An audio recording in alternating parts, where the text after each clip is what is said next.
RCB versus Chennai match మాత్రం pure cinema. ఎంత బాగా నర్వ్స్ పట్టేసిన ఇట్లే మ్యాచ్ చూస్తున్నంతసేపు 213 కొట్టారనే కానీ వీళ్ళు కూడా పిచ్చ కొట్టుడు కొట్టారు. అసలు మ్యాచ్ చూస్తున్నంతసేపు ఇట్లా టెన్షన్, ఒకటే టెన్షన్. గ్రౌండ్లో ఉన్న వాళ్ళకైతే ఒట్టకాలు వణిగిపోయి ఉంటాయి. అంత పిచ్చ మ్యాచ్ ఉన్నది. నైట్ చూసిన వాళ్ళకందరికీ ఈ సిచ్యువేషన్ ఎలా ఉంది అనేది వాళ్ళకి తెలుసు. ఎవరైతే మ్యాచ్ చూసారో లైవ్లో వాళ్ళకి తెలుసు అనమాట.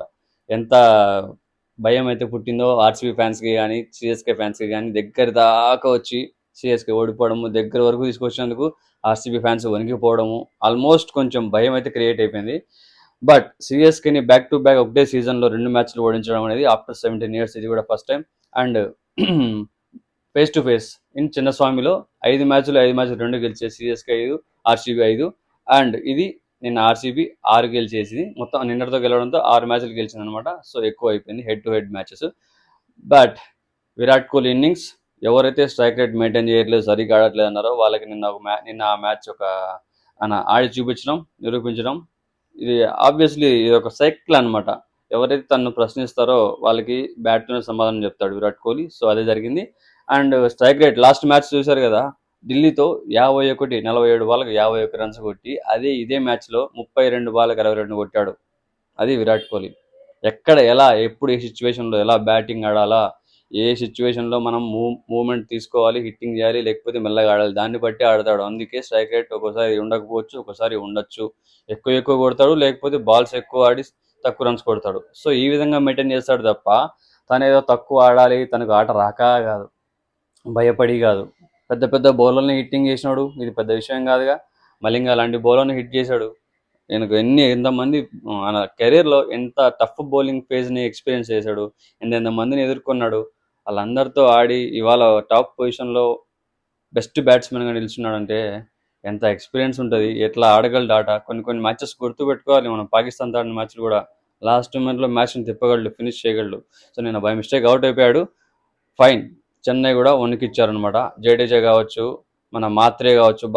మాత్రే మాస్ ఇన్నింగ్స్, 94 runs. ఆయనకు మాత్రే కొట్టకపోయింటే మాత్రం నిజంగా చెన్నైకి అంత బ్యాటింగ్ లైనప్ లేదు. తర్వాత వచ్చిన వాళ్ళందరూ పటా పడిపోయారు. అండ్ ఇంకో మిస్టేక్ ఏంటంటే ఎల్బీడబ్ల్యూ అది తీసుకోకపోవడం. మన దేవాల్ బ్రేవిస్ది ఎల్బీడబ్ల్యూ తీసుకోలేదు, వాళ్ళు లేట్ అయిపోయింది. డబుల్ రన్కి వెళ్ళేసి ఆ తర్వాత అడిగారనమాట. అంతలోపల టైమర్ అయిపోవడం. సో అది తీసుకోకపోవడం అనేది కూడా ఒక కాంట్రవర్షియల్గా మారిపోయింది. బట్ అది లేట్ అయిపోయింది టైమర్ చూపించకపోవడంతో. ఇదే విషయంలో ముంబై అంటే మాత్రం ఫిక్సింగ్ అని చెప్పేసి కొంచెం టాక్ అయితే నడిచేది దారుణంగా. అటు ఇటు వేసి మొత్తానికి అయితే మ్యాచ్ అయితే విన్ అయింది. అది ఆనందం. Virat Kohli strike rate, Virat Kohli batting, ఈ రెండు కొంచెం ఆనందాన్ని ఇచ్చింటాయి అందరికీ, ఫ్యాన్స్కి కానీ గ్రౌండ్లో చూసే వాళ్ళకి కానీ. టోటల్గా అయితే విరాట్ కోహ్లీ, బేతెల్ అవుట్ అయిన తర్వాత ఆర్సీబీ బ్యాట్స్మెన్స్ ఎవరు కరెక్ట్గా నిలబడలేదు, ఎవరు ఆడలేదు. చాలా బాల్స్ తినడం మొదలుపెట్టేశారనమాట. ఆ భయంతోనే విరాట్ కోహ్లీ మెల్లగా ఆడతాడు ప్రతి మ్యాచ్ ఎక్కువ. అది మెయిన్ రీజన్. ఇప్పుడు మాత్రం లాస్ట్లో రొమారియో షెఫర్డ్ ఆడకపోయింటే మాత్రం ఆ స్కోర్ వచ్చి ఉండేది కాదు, నేను ఆర్సీబీకి గెలిచి ఉండేది కూడా కాదు. 14 balls 50 ఏందయ్యా, అదేం బ్యాటింగ్ అసలు. హైయెస్ట్ ఎవర్ అంటే ఐపీఎల్ మొత్తంలో తక్కువ బాల్స్కి హాఫ్ సెంచరీ కొట్టిన వాళ్ళు సెకండ్, 14 balsకి. And Virat Kohli records 302 sixes.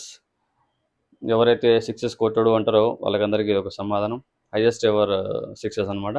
And Rohit Sharma కంటే కూడా, గేల్ కంటే కూడా ఒక ఫ్రాంచైజీకి 302 సిక్స్లు అంటే మామూలు విషయం కాదు. హైయెస్ట్ సిక్స్లు కావాలని చెక్ చేసుకోండి. అలాగే 1000 boundaries విరాట్ కోహ్లీవి. 1000 boundaries ఒకటే ఫ్రాంచైజీకి కొట్టిన ఒక ప్లేయర్ అనమాట. ఈనాటి రికార్డులు చాలా సాధారణమైన విషయం. అండ్ 7వ half century in the season, 4th half century consecutive, అంటే కంటిన్యూస్గా 4వ హాఫ్ సెంచరీ వేశాడు. ప్రతి మ్యాచ్ ఆల్మోస్ట్ తన మ్యాచ్ని, తన ఆటని ఇంప్రూవ్ చేసుకుంటూ సిచ్యువేషన్ తగ్గట్టు ఆడుతున్నాడు, హాఫ్ సెంచరీలు చేస్తున్నాడు. ఇప్పుడున్న యంగ్స్టర్స్కి ఆరెంజ్ క్యాప్లో పోటీ పడుతున్నాడు. సుదర్శన్ కావచ్చు, గిల్ కావచ్చు, సూర్యకుమార్ యాదవ్ కావచ్చు, జైస్వాల్ కావచ్చు, వీళ్ళందరూ చిన్నవాళ్ళే కదా, వీళ్ళందరికీ పోటీ పడుతున్నాడు విరాట్ కోహ్లీ. అప్పట్లో ముందు వాళ్ళ సీనియర్స్తో పోటీ పడాడు, సచిన్ కానీ సెహ్వాగ్ కానీ, వీళ్ళతో పోటీ పడే విరాట్ కోహ్లీ తర్వాత వాళ్ళ ప్లేయర్స్తో, తన టీమ్మేట్స్తో పోటీ పడాడు, రోహిత్ కానీ, శిఖర్ ధవన్ కానీ, వీళ్ళతో. ఆ తర్వాత జూనియర్స్ శుభ్మాన్ గిల్తో పోటీ పడతా వస్తున్నాడు అనమాట. అదే ఇక్కడ ఎక్కడ తగ్గట్లేదు అనమాట. ఇయర్స్ మారుతున్నాయి, కొత్త జనరేషన్ వస్తున్నారు. అయినా కూడా విరాట్ కోహ్లీ ఏమాత్రం తగ్గకుండా తన బ్యాటింగ్ మాత్రం ఇంప్రూవ్ చేసుకుంటా అన్నాడు. అందుకే బెస్ట్ వైట్ బాల్ క్రికెట్ అంటారు విరాట్ కోహ్లీని. Best white ball cricketer. మన ఇర్ఫాన్ పఠాన్ కూడా అదే చెప్పాడనమాట. అంటే ఎవరైనా చెప్పే మాట అదే. సో నిన్న మ్యాచ్ గురించి మీరేమనుకుంటున్నారనేది కింద కామెంట్లో చెప్పేసేయండి. నాకైతే చాలా ఎక్సైటింగ్, చాలా క్యూరియాసిటీ క్రియేట్ చేసేసింది. మ్యాచ్లో మాత్రం కొద్దిసేపు వణుకు పుట్టించిందనమాట. మొత్తానికైతే ఆర్సీబీ మ్యాచ్ గెలిచేసి టేబుల్ టాప్లోకి వెళ్ళిపోయింది.